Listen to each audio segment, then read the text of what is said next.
Hey guys, it's Ping and we're at Fox Raceway today doing a really cool shootout / comparison here. We're with Jaime from Twisted Development, and he spent some time taking a 22 Yamaha YZ250 and a 21 KTM 300SX, which is essentially the same as a 22. And he dropped identical 300cc kits into these. Both of them have FMF exhaust systems. Suspension's done, a lot of the same parts on both bikes, so it's a pretty heads-up comparison between the two. Jaime, take us through, before we get to the on-track stuff, these are just drop-in kits. KTM sells this one. Tell us where you got this, where the concept came from, and all the work that went into it. So dating back to the Two-Stroke Nationals last year, we built a bike for Josh Grant and Trevor Stewart. And we had built some 300s before, but whenever we had got the Athena kit and we made a couple different changes to it, we got it on the dyno and I said, you know what, I gotta have one of these. I was riding like a Beat 07 YZ250 two-stroke, which is still an amazing machine after all these years. And so I ordered the brand new bike, waited forever for it to come in, finally showed up. We got Simi Valley Cycles and put it together, got it going. And the idea was, this is my buddy's bike. And so I kind of already built this one for him and it was awesome, and he races. So I said, dude, let me borrow that thing and we'll do a shoot. It'll be really cool. So that's the backstory of how we got to where we are today. But ultimately, yeah, so this kit comes from KTM. You buy it, drop it in. We moved the port timing around, decked the cylinder head, did some stuff. Ran good VP gas on both bikes, so that's a consistent.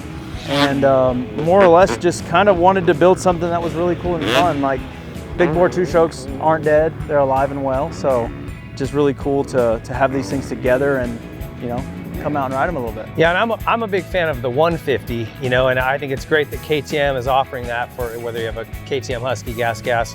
You get the cylinder, the head, the piston, and a box, a CDI box, drops right in and you go. But I have not had a lot of experience with these 300s. Typically the knock against big bore kits is you don't have any over rev. They give you all this torque or all this power down low and then it just goes flat. So I was really interested to see how it would feel on these, and if 300 cc's is just too much. And what I found was it was very different on both of them. The power delivery, so starting with the KTM, it has like a little bit of a hesitation, not a hesitation, but I guess when the power hits, it just hits really hard. And we tried playing with that power valve adjuster, but it's just the way this was built. It has a ton of power. And when it comes on, you better be holding on. You'd be flapping in the wind like a flag behind this thing. It goes.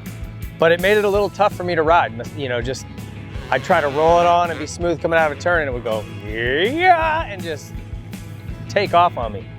So timing jumps and some of that stuff, trying to be smooth through like a long rut was difficult because that power comes on so hard. Suspension was really good on this, super plush, so factory connection, just, took a stab at this for your buddy. And he's similar to my weight, it was great. And everything else about the bike, bitching. Good brakes, tires are good, the platform, good pegs on it. Clutch was good, you know, all the action of everything was good. Just the motor character was a little hard to ride, but crazy horsepower numbers on the dyno, right? What were you saying, 55, 6? Yeah, so when we set them up originally, we were kind of thinking that this one was gonna be light on torque. But I think what we learned in the process is this one is heavy on rideability, where this one just has so much more bottom. So look to maybe a future test where we're gonna take some of the bottom out of this thing and actually move some of the power into the over rev. Yeah. But based on port timing, you know, you can change it with cylinder gaskets, you can change it with decking the head or machining the head or doing whatever. So after this test, I think I'm gonna go back and we're gonna make some modifications to this one. It's somewhat linear, the curve. Like, this curve is so round and beautiful. I was more concerned that this one was under it all the way up, and then it like would surpass it late in the RPM. And so I think the rideability of this one is what you're experiencing was better. So going back to the drawing board on this one, you know, I think we're gonna achieve what we're looking for. So maybe we'll bring them both back out again. I think it'd be fun. It would be fun. And that was kind of what we noticed. The dyno curve doesn't always equal what you feel on the track. It's definitely different. It's a great tool, but it doesn't tell the whole story. And like you said, this curve looked bitchin', but on the track, it's just too aggressive down low. And we did notice that compared to the Yamaha, it flattened off a little on top. So this bike, when we got it out there, just much easier to ride. And again, you're making big horsepower numbers. So when you come out of a turn, this one would actually roll on if you could leave the clutch alone, or if you needed it to make it jump, it would. But you could leave the clutch alone, just roll it on, and then that power just comes on a little more controllably. and crazy middle and a little more carryover up top. So we had several guys. We had Casey Johnson jump on them and Keaton Ward. And so we appreciate those guys, and their feedback was very similar.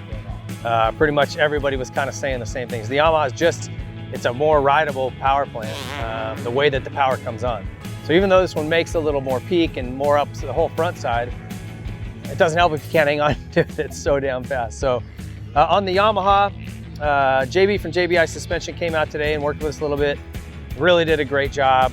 We made a few clicks, stiffer on the front, softer in the back just to balance it out, but it worked awesome. He did a killer job. And again, a lot of the same stuff, ODI bars and grips, Dunlop tires, Decal Works took care of all the graphics, Super Sprox chain and sprockets. This wheel set is really cool too. You went with the gold hoop set. Yeah. And you didn't know if people would like it. Everyone who has seen it, we think it looks really cool. It looks really cool on the track. Does it? Yeah, it's very noticeable and just fun. It's a little different. Yeah, I liked it. And the thing with this engine is it is just more rideable, and it almost feels like a 4-stroke as far as being able to roll it on and the over rev of it. But the meat in the middle where it's making that good horsepower, it pulls harder than a 450, I think, because it's lighter. I mean, you're making killer numbers. I'm just telling you, it's wild. I'd come out of some turns that were third gear, like sweepers. I got a bunch of momentum already going. And when you really lay into this throttle, the front end just starts climbing. It's crazy. I was literally came by you guys one time laughing because I just went and jumped something and went way past it. It's really fun. You almost have to learn how to ride again with these things because there's so much power. But this one, if I'm picking one to go racing today, it's the Yamaha. And I think everybody was kind of in that same boat. So I'm curious if you go back to the drawing board and kind of move this power around, see where it ends up. Well, the way that 2-strokes primarily work is you can move it pretty easily, and having more bottom end is always more of a challenge. So I do think that we will get to where we need it on this one after moving everything around to move that power up. So when you have the bottom, you can move it easy. But when you have to get the bottom, you have to probably sacrifice some top. So since we're already good on the top end on this one, I think we're going to get even better when we soften the bottom and make it a little bit more rideable. And I will mention one other thing, the Electron carb, you put Electron carbs on both of these. And if you've never ridden with one, it's a different feel. It almost feels like it has it's going to be lean. Like when you're riding, you go, oh, is that, maybe I'm jetted a little lean. It never pops. I never had one hiccup on either bike. Not a fart, not a pop, not a gurgle, nothing. But it just has like a lean feel. Is it an exciting feel? Like lean, it can be exciting? It's good. Everything is sharp and clean. It's just a different feel from a standard carburetor, which is, I don't even know how to explain it other than that. It does really make it rideable. Like at least on this bike, just comes on nice, pulls long. So it's a super interesting feel. If you've ever ridden with one, you know what I'm talking about. It's sort of hard to put it into words, but it has a different feel to it. So that was something else that's on both of these bikes. Anyway, appreciate all the companies that were involved in this. Thanks so much for letting us have a ride on them. It's fun. And this is going to be your bike, so thanks for letting us spin some laps on it. And let's come back and visit that thing when you got the power mover out. Yeah, I'm excited.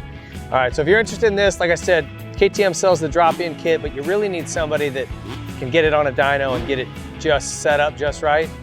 This is the guy. So check out Twisted Development if you guys are in the market for one of these. If you've got questions, he's your guy. You can just reach him. He's got plenty of free time over there. He loves it when people call and just chat. Thanks for watching. We'll see you guys next time.